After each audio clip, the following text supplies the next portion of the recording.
माननीय अध्यक्ष महोदय, मैं देश के यशस्वी प्रधानमंत्री नरेंद्र मोदी जी को बहुत बहुत धन्यवाद दूंगा, जिन्होंने देश की सूरत और सीरत दोनों को अति सुंदर बनाने में अपनी पूरी जान लगा दी। हमारे शहर, हमारे कस्बे, हमारे गांव भी अति सुंदर हो जाए और वहां भी ऐसी सुविधा जो बड़े शहरों में मिलती है उनको मिल जाए।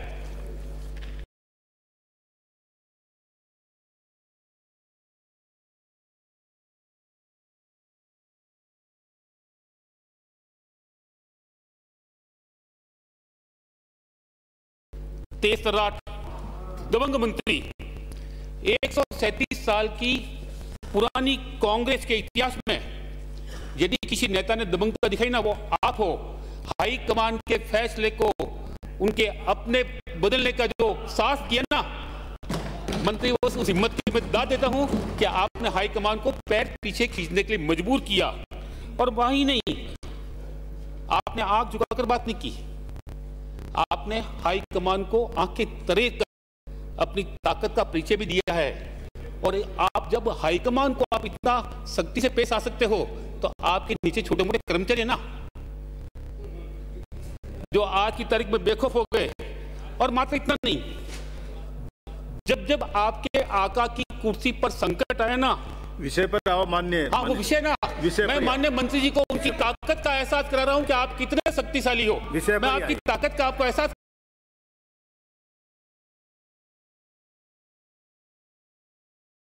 करा रहा हूं। जब जब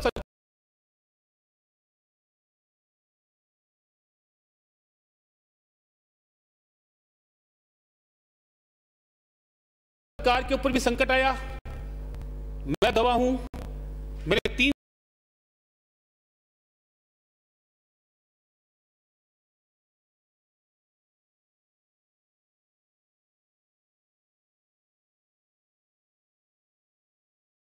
साल आपके देखें। कांग्रेस की सरकार को हमेशा जिस प्रकार से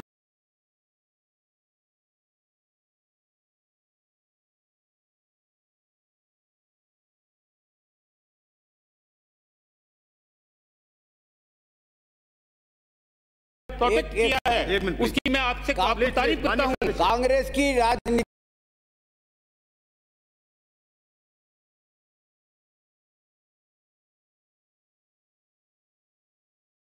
में अगर आपकी रुचि है तो कृपया इधर आ जाएं। मैं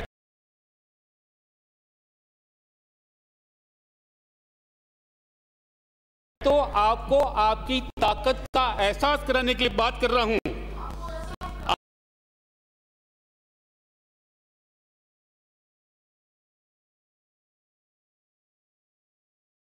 आपने अपनी होशियारी से, अपने अनुभव से विधानसभा के अंदर भी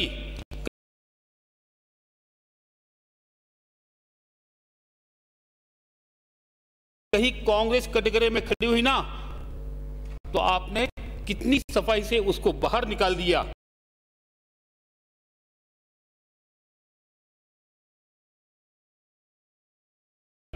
पर आपका अपना कर्मचारी, आपका अपना अधिकारी कभी आकलन किया कि आपका आदेश की पालना करता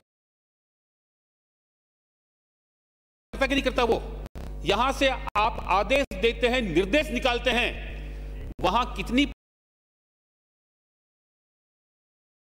पालना होती है, कभी उसका एक बार है ना आकलन करवा देना, तो आपको खुद को एहसास हो जाएगा कि वो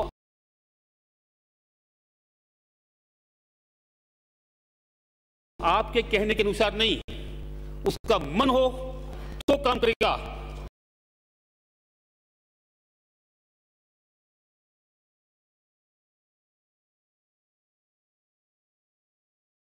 और प्रशासन शहरों का संघ जो अभियान है ना, वो इस बात की गवाही देता है कि आपने कैसे कैसे निर्देश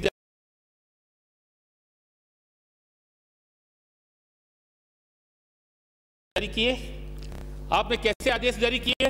माननीय सदस्य, आपको 1 मिनट प्लीज।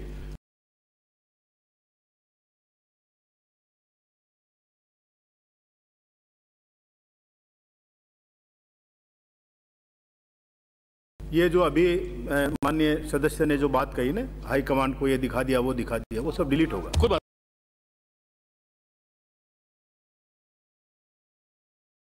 नहीं, करा दिया। कोई ऐसा संसदीय बात कही इन्होंने, कोई ऐसा संसदीय बात करे। ये मंत्री महोदय, ये मर्दों का प्रदेश कह दे, ये मंत्री महोदय, ये कुछ भी कह दे, चाहे क्या संसदीय कह दिया इन्होंने, क्या संसदीय कह दिया। माननीय उपनेता जी, माननीय उपनेता जी, माननीय देखिए, विषय से हट करके था, विषय से हट करके था, इसलिए डिलीट कर दिया। विषय से हट करके आज हम आसन का सम्मान करते हैं। आज माननीय सभापति महोदय, हमारे मुंह में शब्द डाले आप, ऐसा नहीं होगा। जो सदन के सदस्य नहीं है उनके बारे में कभी बोला नहीं जाता, और बोला जाता है तो पहले नोटिस दिया जाता है। हमारे हाईकमान के, हम आपके हाईकमान की पोल खोलेंगे तब कि यहाँ कितना आपके यहाँ झगड़ा चल रहा है, कितने मुख्यमंत्री के कैंडिडेट हैं। ठीक है, आज स्वायत्त शासन विभाग के बारे में है। माननीय सचेतक महोदय, आज स्वायत्त शासन और वन पर्यावरण के बारे में प्लीज बोलिए। एक शक्तिशाली व्यक्ति को अगर एक शक्तिशाली व्यक्ति को अगर शक्तिशाली कह दिया, गुनाह कर दिया, ये पास में बैठे लोग जल रहे हैं इनसे।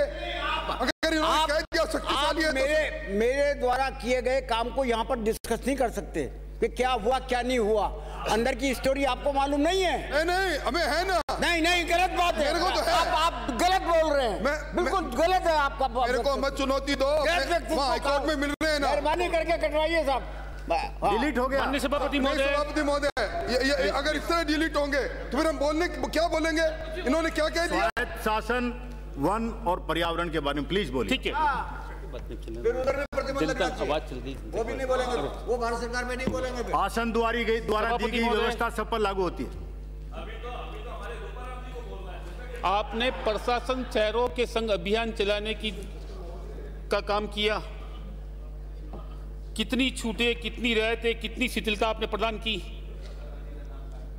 आप चाहते थे जनता का काम हो जाए, आपको भी वाहवाही मिले। एक बार समीक्षा कराओ कि कितनों का लाभ मिला और कितनों को मिल रहा है। यह भी जांच कर देना कैसे मिल रहा है और कितने समय से मिल रहा है। आपने अवधि निर्धारित कर रखी है। माननीय मंत्री महोदय, हालात यह है, माननीय मंत्री चाहते हैं वो काम नहीं होगा, अधिकारी और कर्मचारी चाहते हैं तो ही काम होगा। इस शर्मनाक स्थिति है ना, हमको बाहर निकलना होगा। और माननीय सभापति महोदय,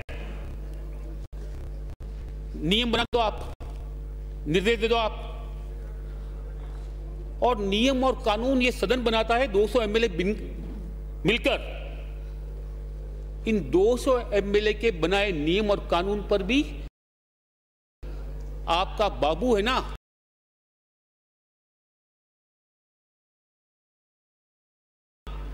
किस प्रकार से चौकड़ी लगाता है। ऐसे एक नहीं अनेक नमूने आपको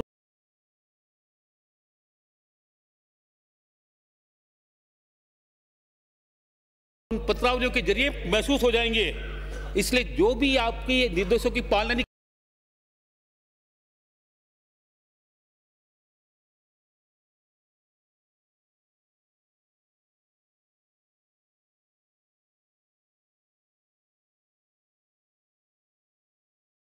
करता, मैं कुछ नहीं कहता, जो आपके आदेश निर्देश और आपकी मंशा के अनुरूप काम नहीं करता, जब तक आप उनके खिलाफ कार्रवाई नहीं करोगे ना, तो आपके इस अभियान को जितनी सफलता मिलनी ना, वो सफलता मिलेगी नहीं। वो चाहे कितने सही हो, गलत हो, सही को गलत कर दे और गलत को सही कर दे, वो उनकी इच्छा पर। माननीय सभापति महोदय, किस किस काम के लिए कौन कौन सी पत्रावली कब कब जमा हुई और आपने उस काम के लिए कितनी अवधि तय निर्धारित कर रखी थी, कौन सा काम कितनी अवधि में हुआ, कौन सा काम किन किन कारणों से कितनी अवधि बाद में नहीं हुआ, ये सारी पिक्चर क्लियर हो जाएगी। आपका ये टोकन सिस्टम के फाइल जमा होगी, टोकन देंगे, रद्दी की टोकरी में है ये। कई फाइल गायब तो कई फाइल में से दस्तावेज गायब। ये टोकन दो ना आप, तो उसके साथ में दस्तावेजों की चेकलिस्ट भी कि ये पेपर इसमें संलग्न है और इस पेपर की कमी है, तो उस व्यक्ति को राहत मिलेगी। कितने दिनों में ये काम हो जाएगा उसकी तारीख भी आप है ना एक निश्चित अवधि के लिए उस बाबू को आप बांध दो, उस अधिकारी को आप बांध दो। और जो फाइल का मूवमेंट रजिस्टर है ना, नियमों में है संगारण होना चाहिए, पर संगारण होता नहीं। ये छोटे छोटे काम है जो आपके आदेशों से निश्चित रूप से हो जाएंगे, और हो जाएंगे तो लोगों का इसमें आसानी से काम निकल जाएगा। इसलिए मैं आपको सुझाव दे रहा हूं, आपसे आग्रह कर रहा हूं। और उसके बाद भी वो काम लेट करना, 2-4 को थोड़ा टांगने की हिम्मत दिखाओ ताकि दूसरा कोई काम लेट करने का दुस्साहस नहीं कर सके। और आप ढिंढोरा पीटते हो ना पारदर्शी सरकार होने का, आपकी पारदर्शिता के नमूने बताता हूं। चुने हुए जनप्रतिनिधियों ने सूचना के अधिकार की गारंटी के तहत नियमानुसार राशि जमा करवा के सूचनाएं प्राप्त करनी चाहिए ना। एक साल बीत गया, कोई सूचना नहीं, क्योंकि सूचना अगर दे देंगे ना तो जो अनियमितता की है, जो बेईमानी की है, जो भ्रष्टाचार किया है, वो सारा का सारा जग जाहिर हो जाएगा। आप एक बार इसकी जांच कराओ, क्यों नहीं दिया, किसने नहीं दिया, किन कारणों से नहीं दिया, और कौन दोषी है उसके खिलाफ कार्रवाई करो। वरना पार्षद भी ना अपने आप को असह्य समझ रहा है। जब चाहो फाइल गायब कर दो, मतलब कोई घर का राज हो ना, ऐसे हालात बना रखे हैं। और जिम्मेवार लोगों के खिलाफ आप कार्रवाई करो। और माननीय सभापति महोदय, ये हाईकमान को आंख दिखाने से पार पड़ने वाला नहीं है। अपने बाबू और अधिकारियों को आंख नहीं दिखाओगे ना तो पार पड़ेगा। तब कमीशन मांगने की वजह से मैं कमीशन नहीं दे पाया, इसकी वजह से मेरे 2 करोड़ के पेमेंट अटका हुआ और एक व्यक्ति ने जान दे दी। भविष्य में किसी व्यक्ति को जान देने की नौबत नहीं आए तो उस नाते ये जो भारी कमीशन का खेल है ना, उसमें जो इस भ्रष्टाचार के तालाब में डुबकी लगा रहे हैं, थोड़ा उनको उसमें वही डुबा दो मेहरबानी करके। आप उनको बाहर मत निकालने दो आप, वरना एक जान गई और भी जाने जाएगी। और माननीय सभापति महोदय, कितने बेखौफ हो गए भ्रष्टाचारी, कोई भय नहीं सरकार का। पता है कुछ भी कर लेंगे, हमारा कुछ बिगड़ने वाला नहीं।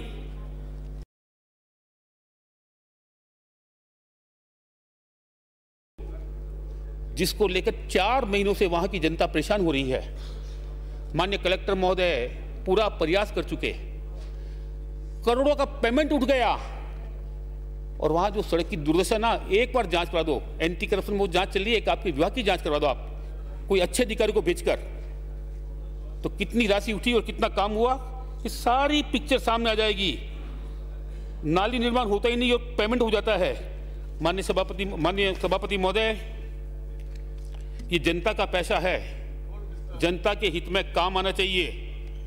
कहीं न कहीं इसके लिए हम सरकारों को ऐसा एक नियम कानून बनाने ही होंगे ताकि जनता के पैसे का कोई व्यक्ति अपने हित में दुरुपयोग नहीं कर दे। और माननीय सभापति महोदय, हमने पार्षदों की हालत क्या कर दी, बेचारा बन गया पार्षद, जनता के बीच में रहता है। जनता का कोई भी काम हो, सड़क हो, नाली हो, सफाई हो, लाइट नहीं आ रही तो पार्षद, पानी नहीं आया तो पार्षद। अपने वार्ड के काम के लिए कहीं न कहीं गिड़गिड़ाना पड़ता है। और दुर्दशा कैसी, काम के पीछे पड़ता है, निविदा जारी करवाता है, अखबार में निविदा आती है, जाके मोहल्ले वालों को दिखाता है कि देखो तुम्हारे काम का टेंडर लग गया, कुछ दिन बाद काम हो जाएगा। उसके बाद में वर्क ऑर्डर जारी हो जाता है, फिर जनता को दिलासा, फिर टाइम पास कि देखो वर्क ऑर्डर हो गया, तुम्हारा काम भी हो जाएगा। और वर्क ऑर्डर होने के बाद भी महीनों तक काम नहीं, और कहीं किसी कहां काम चालू हो गया तो आधा अधूरा काम किया और 2 साल से वापस वो काम बंद। ये पार्षदों की जो दुर्दशा है ना, उसके लिए भी हमको कहीं ना कहीं सोचना होगा कि हम पार्षदों को किस प्रकार कितने अधिकार दे सके ताकि वो इस शर्मनाक स्थिति से बच सके। हमें बिल्कुल विधायक कोष की भांति पार्षद कोष, उसकी भी हमें कहीं ना कहीं उसका चिंतन करना होगा कि एक पार्षद को कम से कम इतनी राशि 1 साल में उसके वार्ड के विकास के लिए। और उसमें आपको लगता है ना कि शहर की जो भौगोलिक स्थिति है भिन्न भिन्न है, कई वार्ड छोटे हैं, मोटे हैं, कई पुराने हैं, नए हैं, कई शहर का अंदरूनी भाग है, तो शहर को आप कुछ भागों में वर्गीकरण करा दो और उस वर्गीकरण के अनुरूप जितनी आवश्यकता महसूस होती है और आपके पास कितना बजट उपलब्ध है उसमें राशि बांट देंगे ना, तो निश्चित रूप से पार्षद अपने काम करवा पाएगा और जो जनप्रतिनिधि के नाते उसका फर्ज बनता है उसमें भी वो खरा उतरेगा। और माननीय सभापति महोदय, पार्षद का मानदेय कितना? माननीय मंत्री महोदय, वो हमारा चुना हुआ जनप्रतिनिधि है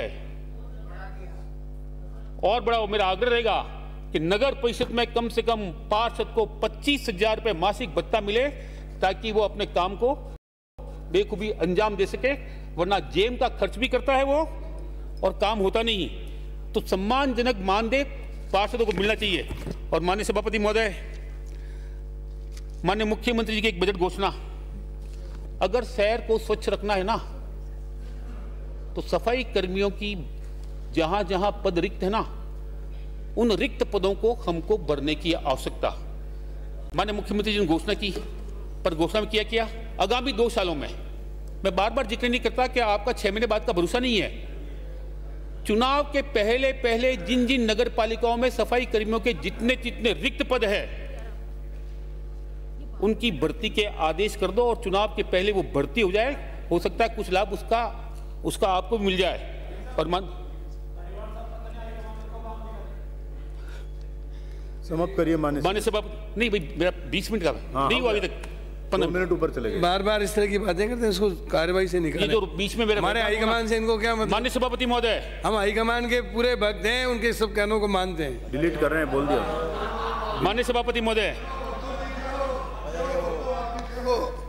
माननीय मंत्री महोदय, पाली में मुख्यमंत्री जन आवास योजना की शुरुआत जुलाई 2017 में यह भवन बनना चालू हुआ, नवंबर 2020 तक पूरा होना था, 2023 हो गया, अभी तक ये काम हुआ नहीं और सैकड़ों लोग जिन्होंने पूरी राशि जमा करा दी उसके बावजूद भी उनको मकान का कब्जा इसलिए नहीं दिया जा सका कि वो काम अपूर्ण है। वो आते हैं, रोते हैं, गिड़गिड़ाते हैं, पर कोई सुनने वाला नहीं। उनके ब्याज भी लगता है जो लोन लिया, और किराए पे जो मकान लेके रह रहा है उसका किराया भरना पड़ता है। और रेरा का कानून भी भारत सरकार ने बनाया है। जो कोई भी इस लेट के लिए दोषी है, देरी के दोषी है, उसको रेरा के कानून के तहत कार्रवाई की मिलाकर उसके खिलाफ कार्रवाई करो। और माननीय सभापति महोदय, माननीय मंत्री महोदय पाली आए थे ठोस कचरा निस्तारण संयंत्र, धन्यवाद, जिस पर 17 करोड़ की राशि खर्च हुई। और माननीय मंत्री महोदय, आपने उद्घाटन किया और आपने अपने उद्घाटन भाषण में कहा था ये देश का मॉडल बनेगा, यहां कंपोस्ट खाद भी होगी। 2 साल से ये 17 करोड़ की राशि से बना हुआ आपका ठोस कचरा निस्तारण संयंत्र बंद पड़ा है और वहां कचरे के ढेर लगे हुए। थोड़ा दिखाओ आप और किस प्रकार से इसको जल्दी वापस चालू हो सके इसकी व्यवस्था करो। और माननीय सभापति महोदय, सीवरेज का कुछ काम शेष बचा है, पहले वाला काम ड्यूटी ने किया, बजट खत्म हो गया। अमृत योजना में डीपीआर बनाकर भिजवाने का काम नगर परिषद का था, कुछ पाइपलाइन का काम भी बाकी बचा था, तो उसकी योजना बनाकर उसकी डीपीआर बनाकर पीएचडी ने भिजवा दी, वो राशि अमृत योजना मंजूर हो गई। पर आपके जो सीवरेज का काम है ना, उसकी डीपीआर तक अभी तक नहीं भिजवाई गई है। थोड़ा निर्देश देके जल्दी से जल्दी डीपीआर चले जाए और जिन बस्ते में सीवरेज का काम बाकी है वो काम पूरा हो जाए। और माननीय सभापति महोदय, बीपीएल क्वार्टर 2 मिनट और है, 2 मिनट, 5 मिनट ऊपर गए आप। नहीं, जो बीपीएल क्वार्टर है, बीपीएल क्वार्टर में भी मैं लिख के दूंगा आपको सब। जो बीपीएल क्वार्टर है उनमें कुछ लोगों ने राशि देरी से जमा कराई, जो आपकी अवधि थी उससे देरी विलंब से जमा कराई। और कोई आपका आइडिया हो तो अभी तक पट्टा नहीं दे रहे हैं, बता देना आप प्लीज। तो जिन्होंने देरी से राशि जमा कराई है उनको आप थोड़ा पट्टा दिलवाने के लिए नियमों में शिथिलता इतनी दी आपने, आप शिथिलता दे दो और जल्दी से जल्दी उनको भी पट्टा मिल जाए, वो आप काम कर दो।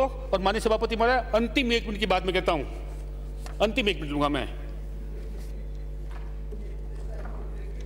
जब भगवान कृष्ण पांडवों के दूत बनकर दुर्योधन के पास गए थे कि महाभारत का युद्ध टल जाए, और दुर्योधन ने उस समय कैसी मानसिकता का परिचय दिया, उसने भगवान को बांधने का प्रयास किया और उसमें भगवान ने कहा था जब काल मनुष्य का आता है पहले विवेक मर जाता है।